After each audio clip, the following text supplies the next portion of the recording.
ധ്രുവറാട്ടി എന്നൊരാൾ വന്നു. ഭീകരവാദ ആശയങ്ങളുമൊക്കെ ആയിട്ട് ഈ പറയുന്ന ലിബറൽ ആണെന്ന് ഭാവിച്ച് അയാൾ പാകിസ്ഥാനിയാണ് എന്നാണ് ഇപ്പോൾ പുറത്തു വരുന്ന വിവരം. ശരിയാണോ സർ? അത് ഇസ്രായേലിൻ്റെ രഹസ്യ അന്വേഷണ സംഘടനയായ മൊസാദ് നൽകിയിരിക്കുന്ന ഒരു ഇൻഫർമേഷൻ, ഇന്ത്യ ഗവൺമെൻറ്റിന് കൊടുത്തിരിക്കുന്ന ഇൻഫർമേഷൻ പ്രകാരം ഈ ധ്രുവ റാത്തി ഒരു പാകിസ്ഥാൻ പൗരനാണ്. പക്ഷേ ഇതൊരു doctor Jekyll and mister Hyde പോളിസിയാണെന്ന് തോന്നുന്നു. കേട്ടിട്ടില്ലേ? Doctor Jekyll and mister Hyde. ഒരു മനുഷ്യൻ പകലൊരാളും രാത്രി വേറൊരാളും. ഈ ധ്രുവ റാത്തിയുടെ മൊസാദ് കണ്ടുപിടിച്ചിരിക്കുന്ന ധ്രുവ റാത്തി ലാഹോറിലാണ് ജനിച്ചത്. അയാളുടെ പേര് ബദറുദ്ദീൻ റഷീദ് ലാഹോറി എന്നാണ്. 31-32 വയസ്സ് പ്രായമുണ്ട്. അയാളുടെ ഭാര്യയുടെ പേര് ജൂലി എന്നാണ്. അപ്പം ജൂലി എന്ന് പറഞ്ഞ് കേട്ടിട്ട് ക്രൈസ്തവ വനിത അല്ല, അവരുടെ യഥാർത്ഥ പേര് സുലേഖ എന്നാണ്. മനസ്സിലായില്ലേ? Sulekha Pakistani, it's a Muslim name. അത് നിങ്ങൾക്കൊക്കെ ഒരുപോലെയാണല്ലോ. ജിന്ന എന്നൊക്കെ പറയുന്നത് ഇവിടെ ഉണ്ടല്ലോ. ഔറംഗസേബ് എപ്പോഴും ഇന്ത്യൻ പട്ടാളത്തിലെ ഒരു സോൾജിയർ ആയിരുന്നു ഔറംഗസേബ്. കുറച്ച് നാൾ മുമ്പ് ഒരു കാശ്മീരിലെ വെടിവയ്പ്പിൽ ആയിട്ട് ഭീകരവാദികളുടെ വെടിയുണ്ടായിട്ട് മരിച്ചു എന്നാണ് പറയണേ. പക്ഷെ അയാൾക്ക് ഔറംഗസേബ് എങ്ങനെ പേരിട്ടു എന്ന് എനിക്കറിയാൻ പാടില്ല. കാരണം ആരെങ്കിലും ഇടുവോ? ഇപ്പൊ നല്ല കാര്യമായി. അപ്പൊ ഇയാളും ദാവൂദ് രാവണനുണ്ട്. നമ്മുടെ തമിഴ്നാട്ടിൽ ശശികലയില്ലേ, ജയലളിതയുടെ തോഴിയായിരുന്നു ശശികല. ശശികലയുടെ അടുത്ത ബന്ധു ഒരുത്തനുണ്ട്, എനിക്കറിയാം അയാളുടെ പേര് രാവണൻ എന്നാണ്. പക്ഷെ കംസൻ ഇടാറില്ല. സിനിമയിൽ മാത്രമേ ഉള്ളൂ. കംസൻ വാസു എന്ന് പറഞ്ഞൊരു കഥാപാത്രം ഉണ്ട് ഏതൊരു സിനിമയിൽ, പണ്ട് ഞാൻ കണ്ടത് ഓർക്കുന്നുണ്ട്. അപ്പൊ ഈ ധ്രുവരതിയും ജൂലിയും ഇപ്പൊ കറാച്ചിയിലാണ് താമസിക്കുന്നത്. സോഷ്യൽ ആക്ടിവിസ്റ്റുകൾ എന്നാണ് പറയണേ. പക്ഷെ അവര് ഡീപ് സ്റ്റേറ്റിന്റെ ആൾക്കാരാണ്. അവർക്ക് 5, 6, 7 രാജ്യങ്ങളിൽ നിന്നും ഫണ്ട് വരുന്നുണ്ട്. ഈ ഫണ്ട് ഉപയോഗിച്ചിട്ട് അവർ ജനാധിപത്യപരമായിട്ട് തിരഞ്ഞെടുക്കപ്പെട്ട സർക്കാരുകളെ മുഴുവൻ അട്ടിമറിക്കാനാണ് അവരുടെ പ്രധാന ജോലി. ഇപ്പം ബംഗ്ലാദേശിലെ ഷെയ്ഖ് ഹസീനയെ അട്ടിമറിച്ചത് ധ്രുവരതിയും അയാളുടെ ഭാര്യയും കൂടി ചേർന്നിട്ടാണ്. അവർക്കെതിരെ ക്യാമ്പയിൻ നടത്തി, യുവാക്കളെ രംഗത്തിറക്കി, അങ്ങനെ ഒരു വലിയ കലാപം സൃഷ്ടിച്ചിട്ടാണ് ഷെയ്ഖ് ഹസീനയ്ക്ക് ബംഗ്ലാദേശിൽ നിന്ന് ഓടി ഇന്ത്യയിൽ വരേണ്ടി വന്ന അഭയം തേടിയിട്ട്. അപ്പം ഇവരുടെ സ്ഥിരം ക്യാമ്പ് കറാച്ചിയിലാണ്. കറാച്ചിയിൽ ദാവൂദ് ഇബ്രാഹിം എന്നൊരു ബംഗ്ലാവുണ്ട്, അലിഷാൻ എന്ന് പറഞ്ഞൊരു ബംഗ്ലാവുണ്ട്. ഈ ബംഗ്ലാവിലാണ് ഇയാൾ താമസിക്കുന്നത്. ഇവരെ പ്രൊട്ടക്റ്റ് ചെയ്യുന്നത്, സംരക്ഷിക്കുന്നത് ISI എന്ന് പറഞ്ഞ പാകിസ്ഥാൻ്റെ രഹസ്യ സംഘടന. അതുകൂടാണ്ട് പാകിസ്ഥാൻ ആർമിയിലെ കമാൻഡോസ്. നമുക്കൊന്നും അവരെയൊന്നും കാണാനൊന്നും പറ്റില്ലല്ലോ ഒരിക്കലും. കറാച്ചിയിലൊക്കെ പോയി ദാവൂദ് ഇബ്രാഹിമിനെ ഒന്നും ഒരിക്കലും സാധാരണ ആൾക്കാർക്ക്, പാകിസ്ഥാനിലുള്ള ആൾക്കാരനെ കാണാൻ പറ്റുമില്ല. അയാൾ അവിടെ ഉണ്ടെന്നറിയാം. അയാളുടെ ദിവസം തുടങ്ങുന്ന ഉച്ചയ്ക്ക് 3 മണിക്കും ദിവസം തീരുന്നത് പിറ്റേ ദിവസം രാവിലെ 4 മണിക്ക് 5 മണിക്കാണ്.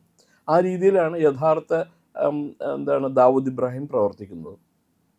അപ്പം ഇയാൾ ധ്രുവരതി, ഞാൻ ഗൂഗിളിലെല്ലാം നോക്കിക്കഴിഞ്ഞപ്പോൾ ധ്രുവരതി എന്ന് പറയുന്ന ഹരിയാനയിൽ ജനിച്ചു എന്നാണ് പറയുന്നത്. അയാളുടെ ഭാര്യ ഹരിയാനക്കാരിയാണെന്ന് പറയണം. പക്ഷേ അയാൾ എൻജിനീയറിങ് ഡിഗ്രി ഉണ്ട് അയാൾക്ക് ജർമ്മനിയിൽ നിന്ന്. അപ്പോൾ എങ്ങനെ ഇത് ഒരു മിക്സഡ് ഇതായിട്ട് വന്നു എന്നുള്ളത് എനിക്കറിയില്ല. പക്ഷെ രണ്ടും ഒരാൾ തന്നെ ആയിരിക്കണം എന്ന് തന്നെയാണ് പാറ്റേൺസ് സൂചിപ്പിക്കുന്നത്. അയാൾ ഇന്ത്യയിലെ പത്രപ്രവർത്തകർക്കും എല്ലാം ഡീപ് സ്റ്റേറ്റിൻ്റെ ഒരു കൺഡ്യൂട്ടാണ് അയാൾ. ഡീപ് സ്റ്റേറ്റിൽ നിന്നും പൈസ പിരിച്ച് നമ്മുടെ ഇതല്ലേ ഒരു PFIയുടെ ഒരു ജേർണലിസ്റ്റ് എന്നുള്ള സിദ്ദിഖ് കാപ്പനെ പോലെയുള്ളവർക്ക് കൊടുക്കുന്നത് മുഴുവൻ ഇയാൾ വഴിയാണ് കൊടുക്കുന്നത്. മനസ്സിലായില്ല? ഭീകരവാദികൾക്കൊക്കെ ഇവർ പൈസ കൊടുക്കും. ഗവൺമെൻറ്റിനെതിരെ ക്യാമ്പയിൻ നടത്തും.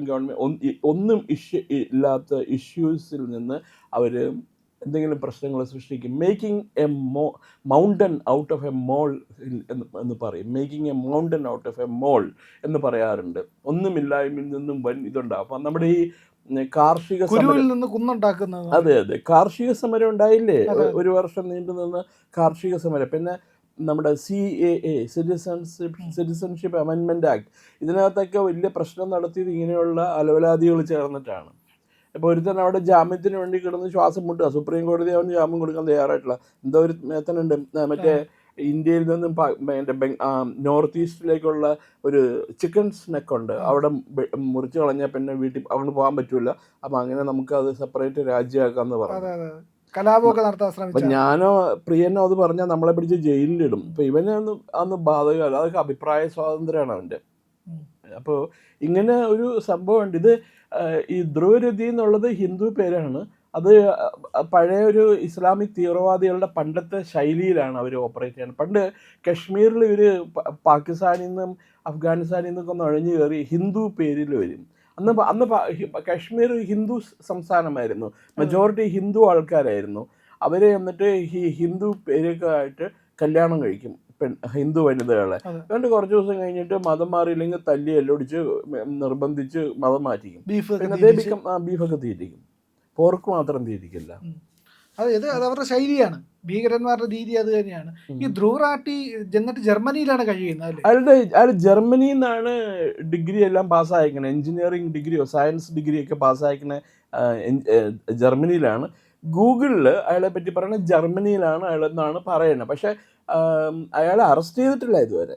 അയാൾ യൂട്യൂബറാണ്. ഈ പ്രോപ്പഗാൻഡ ഇപ്പം നമ്മുടെ മലയാളം ചാനലുകളൊക്കെ ചെയ്യുന്ന പോലെ പ്രോപ്പഗാൻഡയാണ് അയാൾ ചെയ്യണ മുഴുവനും. മീഡിയ വണ്ണിക്കല്ലേ പ്രോപ്പഗാൻഡ, ലഷ്കർ-ഇ തയ്യബയുടെ മാധ്യമമാണല്ലോ അത്.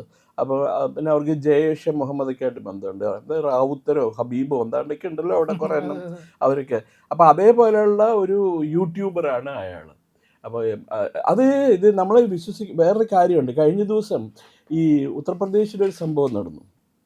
ഉത്തർപ്രദേശിലല്ല, ഡൽഹിയിലാണ് തോന്നുന്നു. ഡൽഹിയിൽ വെച്ചിട്ട് ഈ ഒരു യൂട്യൂബർ ഉണ്ട്, അയാളുടെ പേര് സലീം ഖാൻ എന്ന് പറഞ്ഞ ആളാണ്. അയാൾ ഈ 1995 ജാനുവരി മാസത്തിൽ സന്ദീപ് ബൻസാൽ എന്ന് പറയുന്ന 13 വയസ്സുള്ള ഒരു പയ്യനെ തട്ടിക്കൊണ്ടുപോയി കഴിഞ്ഞിട്ട് ആ പയ്യനെ ഭയങ്കരമായിട്ട് പ്രകൃതി വിരുദ്ധ പ്രവർത്തനങ്ങൾക്ക് വിധേയമാക്കി കൊന്നു. എന്നിട്ട് എന്ത് ചെയ്തു, ഈ പയ്യൻ്റെ വീട്ടുകാർക്ക്, ഈ കുട്ടിയുടെ വീട്ടുകാർക്ക് അയാൾ പറഞ്ഞു, എനിക്ക് 30,000 രൂപ കൊണ്ടുവന്ന് തന്നാൽ ഈ കുട്ടിയെ ഞങ്ങൾ വിട്ടയക്കണം എന്ന് പറഞ്ഞു. ഇത് വിവരം പോലീസിൽ കൊടുത്ത് അറിയിച്ചാൽ ഞങ്ങൾക്ക് ആ നിമിഷം അറിയാൻ പറ്റും, അപ്പം നിങ്ങളെ ഞങ്ങൾ എല്ലാത്തിനെയും കൊല്ലുന്നു.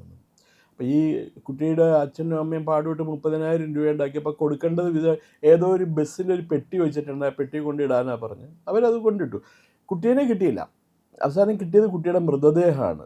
അപ്പോൾ അയാളെ അങ്ങനെ ഈ കുട്ടീനെ പോലീസ് അന്വേഷിച്ച് കഴിഞ്ഞപ്പോൾ ഈ കുട്ടി സ്കൂളിൽ നിന്നും ഒരു ഉയർന്ന നല്ല പൊക്കമുള്ള ഒരു മനുഷ്യൻ്റെ കൂടെ, വെൽ ബിൽറ്റ് ആയിട്ടുള്ള മനുഷ്യൻ്റെ കൂടെ കണ്ടവരുണ്ട്. അങ്ങനെ പോലീസ് അന്വേഷിച്ച് കഴിഞ്ഞപ്പോൾ സ്കൂളിലെ ഡ്രിൽ മാസ്റ്ററാണ്, നമ്മുടെ ഗോവിന്ദൻ മാഷ പോലെ ഡ്രിൽ മാസ്റ്റർ ഉണ്ടാവും സ്കൂളുകളിലൊക്കെ. അപ്പോൾ അയാൾ അവിടുത്തെ ഡ്രിൽ മാസ്റ്ററോ കറാട്ടെ ഈ മാർഷ്യൽ ആർട്സ് പഠിപ്പിക്കുന്ന ആളാണ്. അയാളുടെ കൂടെയാണ് പോയെന്ന് മനസ്സിലായി. അയാളോട് ചോദിച്ചപ്പോൾ അയാൾ പറഞ്ഞു അയക്കാൻ ആദ്യം അറിയില്ല എന്നൊക്കെ പറഞ്ഞു. നല്ല കുത്ത് കിട്ടിക്കഴിഞ്ഞപ്പോൾ അയാൾ പറഞ്ഞു അയ്യോ ഞാനാ വിളിച്ചുകൊണ്ട് പോയെ, ചത്തുപോയി കഴിഞ്ഞപ്പോൾ ഞങ്ങളൊരു ഡ്രെയിനേജ് കൊണ്ടിട്ടിട്ടുണ്ട് ബോഡി കാണിച്ചു കൊടുത്തു. അയാൾ എന്നിട്ട് കേസ് രജിസ്റ്റർ ചെയ്ത് അയാൾക്കും അയാളുടെ ഒരു ചങ്ങാതിക്കും കൂടി ഈ കേസിൽ അയാളെ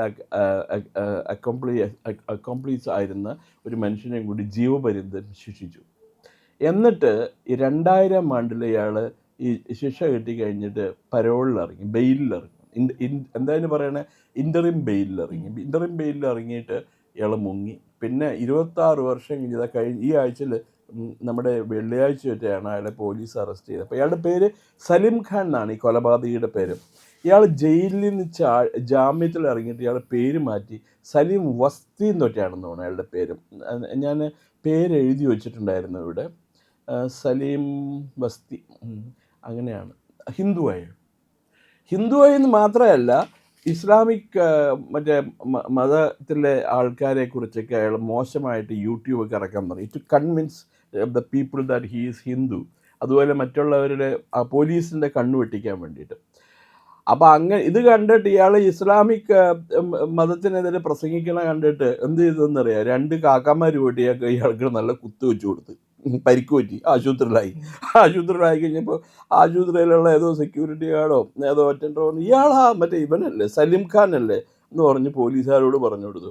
പോലീസുകാർ വന്ന് പിടിച്ചു കഴിഞ്ഞ് ചോദ്യം ചോദിച്ചപ്പോൾ അവൻ പറഞ്ഞ എല്ലാം ശരിയാണെന്ന് പറഞ്ഞു.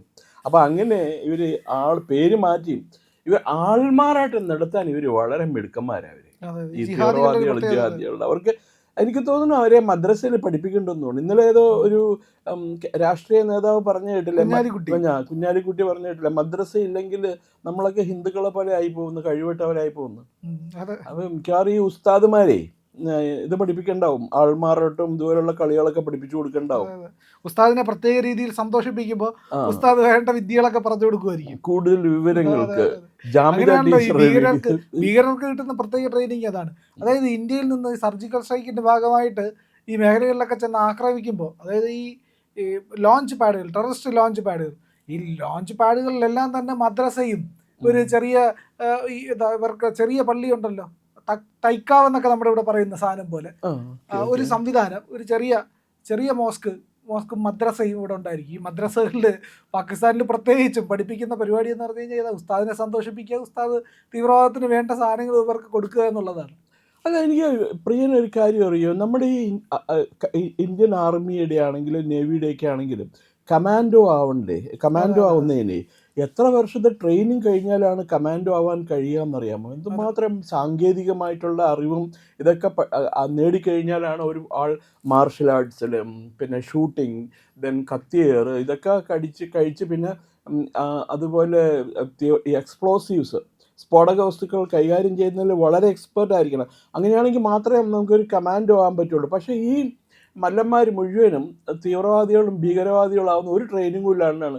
എല്ലാത്തിൻ്റെ കയ്യിൽ AK-47 കൊടുത്തിട്ടുണ്ടാകുമ്പോൾ കിട്ടണവനിട്ടിട്ട് വെടിവെച്ച് കൊല്ലുകയും ചെയ്യുന്നുണ്ട്.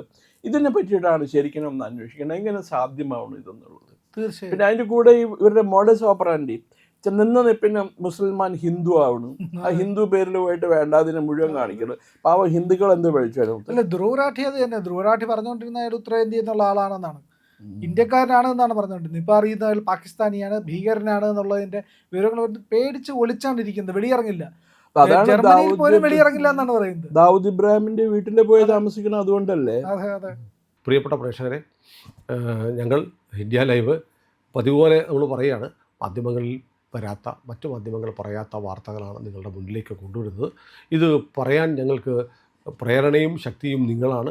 നിങ്ങൾ ഞങ്ങളുടെ കൂടെ ഉണ്ടാവണം. ഞങ്ങളുടെ ചാനൽ സബ്സ്ക്രൈബ് ചെയ്യണം. നമുക്കൊരു ചാനൽ കൂടിയുണ്ട്, C4N മലയാളം. നമ്മൾ ഈ തെരഞ്ഞെടുപ്പൊക്കെ ആയതുകൊണ്ട് കൂടുതൽ വാർത്തകൾ നമ്മുടെ ഈ പ്ലാറ്റ്ഫോമിൽ തന്നെ കൊടുക്കാൻ കഴിയാത്തതുകൊണ്ടാണ് C4Nൽ പുതിയ വാർത്തകൾ കൊടുക്കുന്നത്. അപ്പോൾ ആ ചാനലും കൂടി ഒന്ന് സബ്സ്ക്രൈബ് ചെയ്യണം. ഇന്ത്യ ലൈവ് ഉറപ്പായിട്ടും ചെയ്യണം. C4N കൂടെ, C4N, C എന്ന് പറഞ്ഞാൽ ക്രെഡിബിൾ, ഫോർ N നേഷൻ, രാജ്യം. നമ്മുടെ രാജ്യത്തിന് വേണ്ടിയാണ്. രാജ്യം വിട്ട് ഒരു കാര്യവും ഇന്ത്യ ലൈവിനില്ല. അതുകൊണ്ട് ഞങ്ങളുടെ കൂടെ ഉണ്ടാവണം എന്നുകൂടി അഭ്യർത്ഥിക്കുന്നു.